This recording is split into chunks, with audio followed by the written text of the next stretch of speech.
Welcome back to the channel. As you can see on the screen right now, Crystal Dynamics have claimed that players will return after their planned updates. This is Marvel's Avengers, the game that is currently a complete disaster, and we will read about concurrent players. I've done a video about this stuff recently, but Crystal Dynamics has 4 characters and new missions on the way. Scrolling down a little bit, after concurrent players for Avengers dipped below 1,000 earlier this week, Crystal Dynamics has stated they are confident that players will return to the game. In a statement provided to Kotaku yesterday, Crystal Dynamics studio head Scott Amos said that we have a great community management team and they funnel all of the concerns, suggestions and feedback to the dev team daily. And this comes after players are reporting about matchmaking problems yet again within this game, but that's probably because the PC version did dip below 1,000 concurrent players for 2 days running. We are listening, we are making fixes, improvements and additions as fast as we safely can to make Avengers the game we all aspire it to be. Amos continued, as such we have a number of new content pieces coming in the weeks ahead, including a totally new Warzone mission type called Tachyon Rifts, a new outpost that's a jumping off point for new story missions in the future,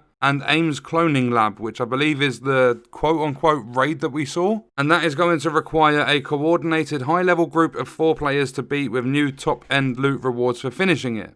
That's quite the content update Crystal Dynamics has planned for Marvel's Avengers. However, Amos stressed that each of these updates would require bug fixing and testing, and that the first 2 playable DLC characters would arrive in the near future. So far, only 4 playable DLC characters have been confirmed for Avengers. Kate Bishop, Clint Barton, and Black Panther will all be joining the game, as will Spider-Man, except Spider-Man is only available on the PS4 version of the game. We are confident that we'll see PC players as well as Xbox One and PS4 players return to the game, as we are adding exciting new late game content and demonstrate that we continue to be focused on improving the game. Then it was concluded we'll have more info and details about the very near content drops in a blog scheduled for next week, and we have new community communication initiatives coming soon to even more directly share fun and useful info with you. So they are planning to finally release the cloning lab after accidentally releasing it a few weeks back, or a couple of weeks, or it was a little while back, but they accidentally released it into the game. I mean, the Warzone mission, Tachyon Rift, I don't know how much replayability this stuff's going to involve.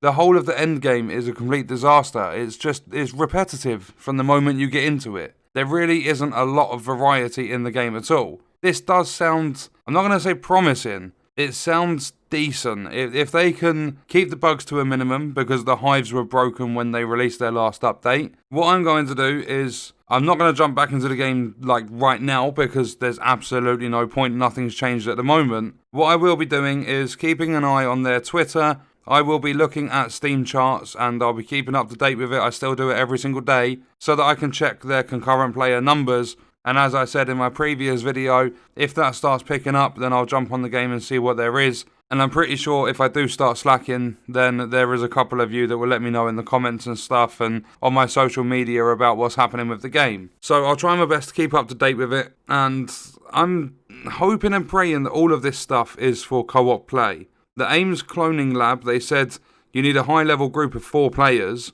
so that's at least going to be co-op, but they need to start doing more endgame stuff that's based on co-op, because it's supposed to be a single-player story with a co-op endgame, and every single piece of content they've released so far is based on single-player stuff. So I don't know. The game right now, as we read through in this article, it's dipped below 1,000 concurrent players on the whole of Steam. That's Steam worldwide. Less than 1,000 players for 2 days running. I think right now, because I did check it this morning, it was sitting at around 1,000, with the 24-hour peak being just under 2,000. But that's pretty much the highest it's been for a few days. So the game's not in a good place at all at the moment, but I'm hoping they can bring some stuff in and bring it in fast to kind of bring some players back. I don't think this game's ever going to take off. I think they pretty much had their peak on release day and a couple of days after. I feel the design of this game in its entirety isn't enough to keep players engaged for a long amount of time. It's not the most fun. I'm not saying it's boring or anything. It was fun to play, but that fun factor doesn't last long. But on that note, I'm going to leave the video there. Let me know your thoughts and stuff down below in the comments as always. I will see you in the next video. I hope you enjoyed it. Thank you for watching.